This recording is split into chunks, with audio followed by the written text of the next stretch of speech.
Panibagong araw, panibagong guys, ngayon part 4 na ng Intense Interview Challenge! Pero bago kami magsimula guys, hindi mo na namin kakalimutan magpasalamat sa aming mga loyal supporters. Ito ang sabi ni user-WX2TP2XW8Q. Nakakakilig talaga ang pangmalakas ng Milmi. Milmi lang talaga malakas, wala nang iba. Love you Milmi, Hannah at Chelsea and Rank of Management. Sana pag nasa tamang edad na kayo, magkatuluyan kayo lahat. Ito naman ang sabi ni Dot4645. Ang sweet talaga ng Milmi and grabe sila magpakilig. Love you Milmi and Rank of Management. Yo! At syempre, huwag niyo skip ang ads para happy-happy lang. Kaya shoutout kay Pearl Salazar, ang sabi niya, wala na akong masasabi sa bawat love team, lalo na ang bigating Hana. Stay strong sa inyo at sana wag mabuwag. Pati na rin ang Milmi, Klazumi, Erndra, and Yelsi. Stay safe mga karankaw. Huwag nyo na rin kalimutan i-share ang mga vlogs namin sa YouTube channel ng Radcab.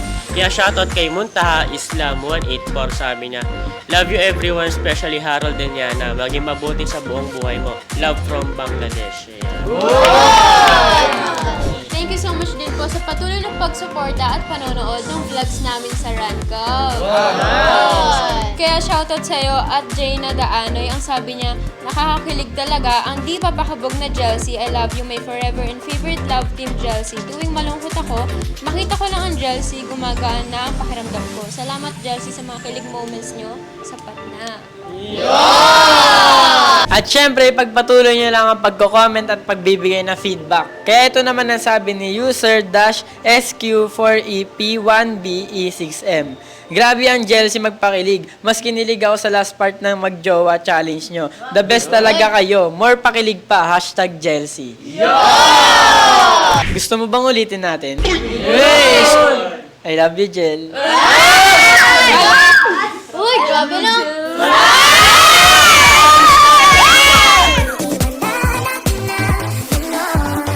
Grabe! Joke lang yun, guys. Siyempre, part lang yun ng Jowa Challenge namin. Huwag niyo naman seryoso. And shoutout na din po kay Erica Samera. Grabe talaga ang Erndra. Nakakakilig. Sana kayo pa rin sa 2025 Love You Rank of Management. Guys, wala na pong Erndra. Kasi Jandra na po ngayon!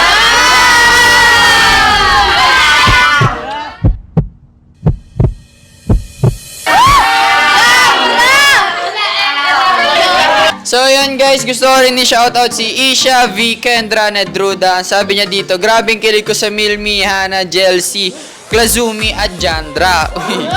Nakakawala talaga ng stress. Lagi ako nanonood dito tuwing malungkot ako. Love you, Ranka.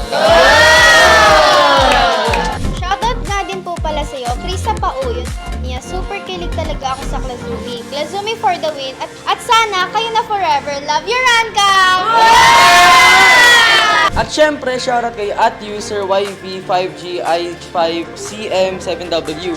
Nakakakilig talagang Klazumi, ang ganda ni Ate Kazumi at ang gwapo ni Kuya Clark. Lalong-lalo na sa Hannah, Milmi, Chelsea at ang cutie Erndra. Guys, wala nang Erndra. Cutie Jandra na lang! O, tigilan mo na yung mga pagpapakilig na yan. Simulan na natin ng Intense Interview Challenge at sisimulan natin yan sa di papakabog na Jessie! Na sa pangmalakasang Milmi! Na si Miles and Mitch.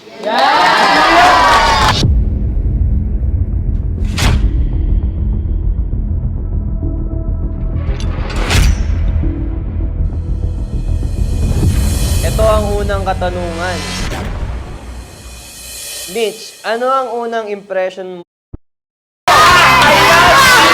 So guys, dyan na nagtatapos ang intense interview ng bigating Hana. At ang susunod nating isasalang ay ang pangmalakasang Milmi! Na si Miles and Mitch.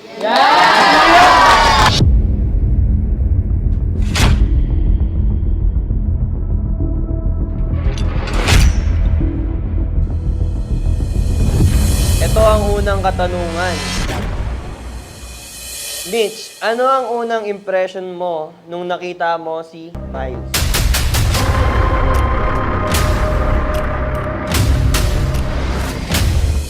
Siyempre, unang impression ko kay Miles is para siyang boy next door. Kasi, kasi ano siya guys, napakaangas ng dating niya that time. Tsaka, ang pogi.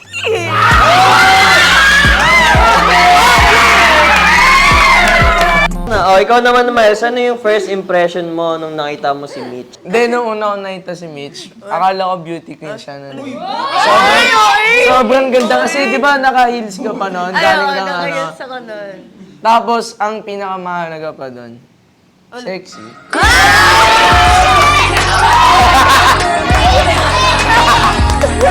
Ito naman, pangalawang tanong. Mitch, handa ka bang ipakilala si Miles sa iyong magulang?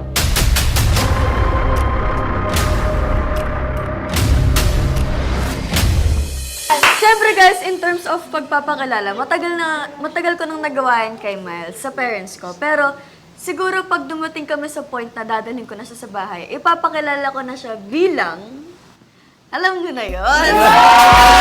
Ano yan? Ikaw naman, Miles. Papakilala pa lang ba? Ay, napakilala ko na kasi yan sa amin eh. Akala nga nila, mami, daddy, girlfriend ko na to eh. Pangatlong tanong. Naaalala mo pa ba nung araw na nagkasama kayo, ano ang una mong napansin na nakakaakit para sa'yo?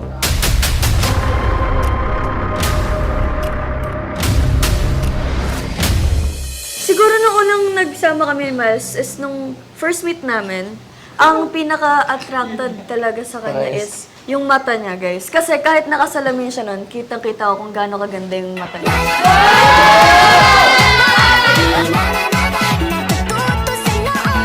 Ikaw naman, Miles. Nung first meet namin ni Mitch, yung something talaga na nakakaakit sa mukha niya is yung ngiti niya, grabe. Kasi di ba minsan sa mga horror movie may tinatawag na killer smile. Yung killer smile niya iba eh. Nakakakilig, pre. Nakakatawa. Grabe. Eto, ang huling tanong. Mitch, handa ka ba isigaw ang pangalan ni Miles sa buong mundo?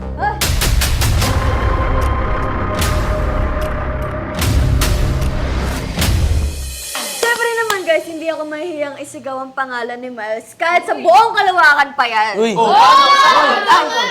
Ira Marcelo!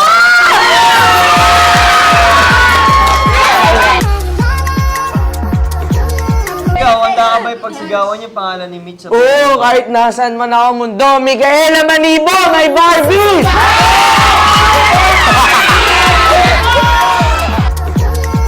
So, dyan na nagtatapos ang intense interview ng pangmalakasang Milmi. At ang susunod naman nating isasalang ay ang cutie Jandra.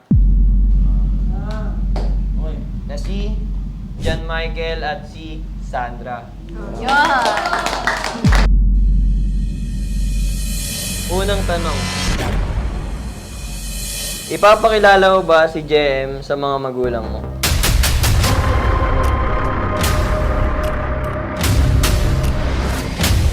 Siguro for me, not now, but soon.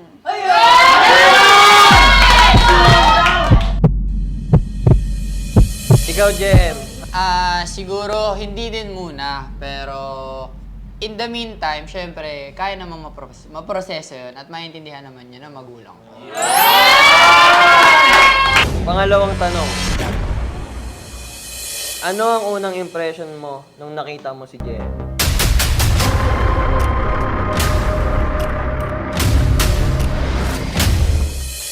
Ang galing niyang sumayaw, tapos ang tangkad niya, tapos parehas kayo, gwapo.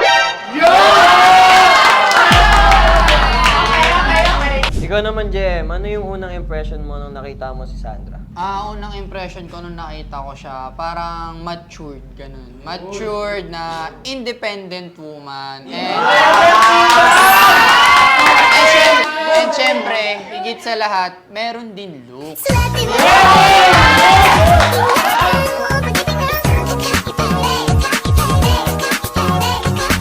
Susunod na tanong. Naaalala mo pa ba nung unang araw kayo na nagkasama, ano ang una mong napansin at na nakakaakit yun para sa'yo?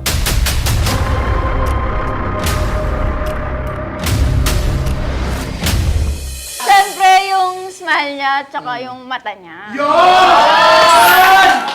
Para sa akin yung attitude niya.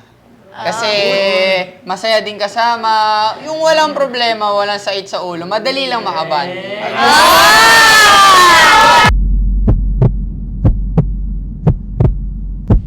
Ito, huling tanong. Handa ka ba isigaw ang pangalan ni JM sa buong mundo?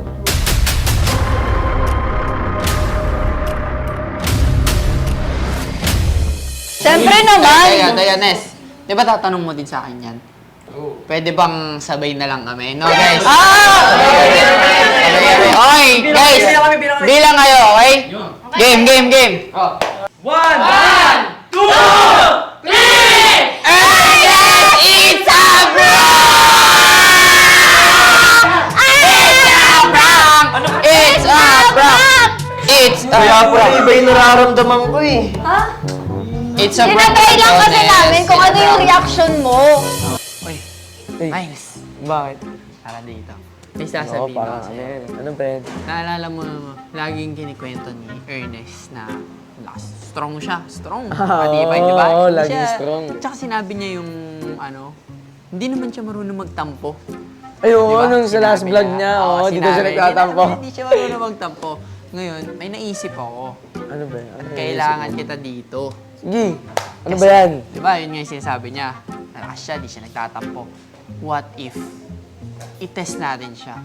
I-prank natin siya, di ba? Si Ernest, paprank natin. Oo. May naisip Tingin ako. mo, parang mahirap si Hindi yun Ernest. mahirap. Kaya nga ipaprank natin eh. Sige. Titingnan natin kung magtatampo ba talaga siya. Kung may care talaga siya. Ay, sige, mukhang Diba? maganda yun, no? Kaya eto, di ba ako yung host? Oo. So, ang mangyayari, kayo muna ni Mitch ang mag-host. Ah, okay. Pero yung naisip kong prank, antayin na lang muna natin si Sandra. Ah, para clear din. Oo, kasi Okay, sige, kasabot sige. din si Sandra sa Ah, sige, gagawin natin sige. plano. Mukhang maganda yan. Mukhang titigil ang subukan Ernest natin dito. kung gaano siya atibay. Sige. Kasi nga, yun na pala eh. Ay, yun na. Tara, tara dito. Tara dito. Ayo dito. Kuha muna. May pinaplano tong tropa natin. Eh. Huwag muna maingay. Kasi maganda tong prank na to. Si Ernest, di ba? Sinasabi niya sa'yo, di siya marunong magtampo. Matibay. Talagang maangas. Talagang matigas. Ngayon, may naisip akong prank. Bagay na bagay sa kanya to. Ano? Ang mangyayari, si Miles at si Mitch muna yung mag-host. Then parang gagawin natin, di ba intense interview yung challenge natin. Ang mangyayari, 3 tayo i-interview nila. Kumbaga sisingit ako sa inyo. Okay. Tapos ang gagawin natin is pagseselosin natin si Ernest. Sana magselos yun, no? Ano, sa tingin nyo? Ganda? Pwede yun, G yun. Para matest Tsaka din first natin time din natin, Kasi si oo. Ernest na lang yung parang matibay dito. Oo, eh. Wala hindi pa pang- napaprank si Ernest Hindi pa eh. siya nagtatampo sa Oo, lahat eh. wala diba? pa. Yun ang gawin natin. Hindi ako bahala. Oh, ganun na mangyari. 3 tayo i-interview Yeah. na. Tapos parang tayo yung mag-uusap-usap. Din siya, babaliwalain mo siya. Ngayon. Kaya titignan natin anong Sakit. reaction. Anong reaction ni Ernest? Ano? G. Excited ako, G ako dyan. Down. Tara. Yan ang gawin natin. Maganda.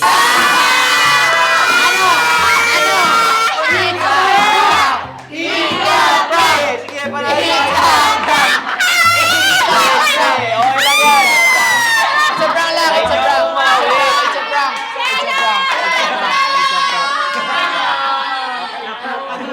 Dito na po nagtatapos ang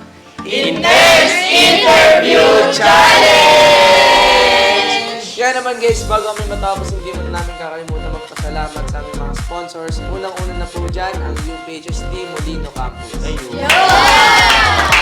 At syempre guys, nagpapasalamat kami sa nag-aalaga ng aming hair, Arma Salon.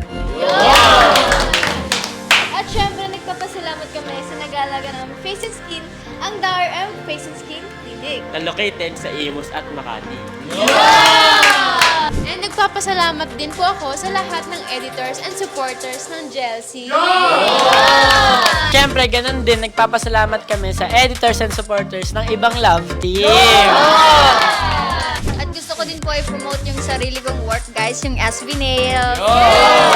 At syempre, gusto din namin pasalamatan ng pangmalakasang internet namin na ang Fiber Blade! At syempre, huwag niyo po kami kalimutan subaybayan sa mga ipapost sa social medias ng Rancab. And thank you nga din po pala sa walang sawang pagmamahal at suporta. Siyempre guys, bago matapos yung vlog, huwag natin kakalimutang sabihin na bawal lang minsan, bawal mantika, dapat good vibes na! Para tuloy-tuloy ang good vibes, guys, huwag niyo kakalimutan i-click ang subscribe button at hit na rin ang notification bell para updated kayo sa mga vlogs ng Rancab. Hanggang sa muli, guys! Hi guys!